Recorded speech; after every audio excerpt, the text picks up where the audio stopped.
નવી સમારી લીધી છે લાગે એમ.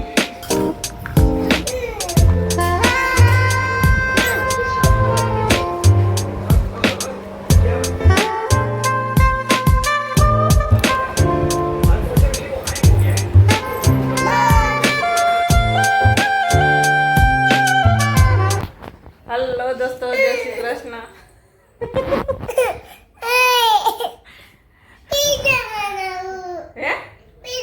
પીઝા બનાવ. હલો દોસ્તો, જય શ્રી કૃષ્ણ. કેમ છો? બધા મજામાં? તો સ્વાગત છે તમારું મારા આજના એક નવા વ્લોગમાં. હસ્તીબેન સ્કૂલેથી આવી ગયા છે ને શું ખાય છે? જામફળ. લંચ બોક્સ ફિનિશ કરી ગઈ? હાથ મોઢું. હા, બાફેલા ચણાનું પાણી. હે હારું. યુનિફોર્મ કાઢો હાલો હવે. કાનુ ઓ કાનુ ભાઈ જામફળની બગડા સટી બોલાવે છે. બહાટી બોલાવે છે. એવું કીધું? અંદર ટી શર્ટ પહેરીને નહીં આવે એમ? ટી શર્ટ પહેરવું હોય ને તો આખું બંધ કરવું પડે. એવું કીધું? અને આખી બાઈ તો પહેરવાનું જ નહીં. ઠંડી લાગે ને તો જેકેટ પહેરવાનું. જેકેટ પહેરીને આવવાનું. એ પણ સ્કૂલનું જ. એવું કઈ? ઓલા દાણા બટેકાનું શાક. દાણા બટેકા ત્યાં નથી બેટા. તારે શું ખાવાનું છે? જ્યારે ખાવું હોય ત્યારે ન હોય ને ખાવું ન હોય ત્યારે મૂકી દો. એને ખાઈ દે. એવું? મમ્મી આજે આપણે હોટલમાં ખાવું છે. હોટલમાં નથી ખાવા જવું. પકોડી ખાવી? હા, પકોડી કરે. પકોડી બનાવ. પકોડી બનાવી. આ બને. હા તો હારું. તું ખાઈ પકોડી? પકોડી નહીં ખા? કેમ નહીં ખા? તું ખાઈ પકોડી? હા તો હારું હાલો. બપોરના ચણા થોડાક બાફેલા પડ્યા છે.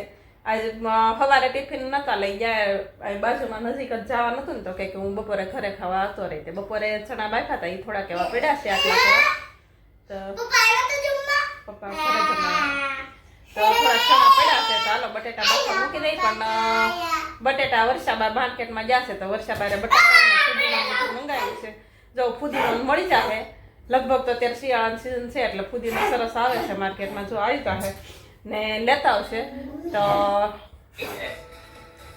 પાણીપુરીનો પ્રોગ્રામ બનાવી. તો સારું હાલો. હજી હું બનાવી રસોઈમાં કંઈ ખબર. હાલો ગાઈસ, તો જો વાગી ગયા છે 7:15 અને વર્ષાબા માર્કેટમાંથી આવી ગયા છે. જો ફુદીનો લાવ્યા છે. આ છે લીલા ધાણા, બટાકા ને આ ટમેટા. તો લેતા આવ્યા છે. ચાલો પેલા પાણી બનાવી નાખું ને પાણી પેલા મૂકી દો ને એક બાજુ બટાકા નાખવા મૂકી દો. વોદિકા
છે?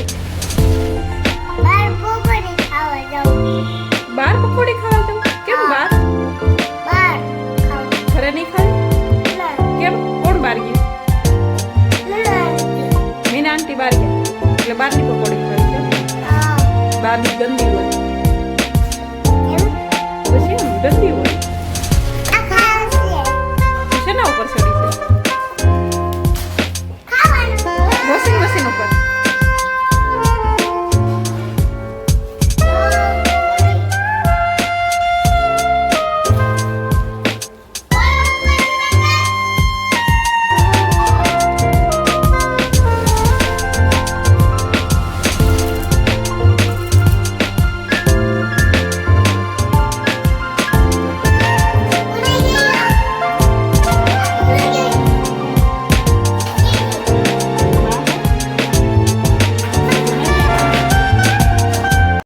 આ મસાલો બની ગયો છે, આ મોળો રાખ્યો છે અને આ તીખો રાખ્યો છે ને આ ચણા બાફેલા છે ને આમાં ડુંગળી સમારી લીધી છે.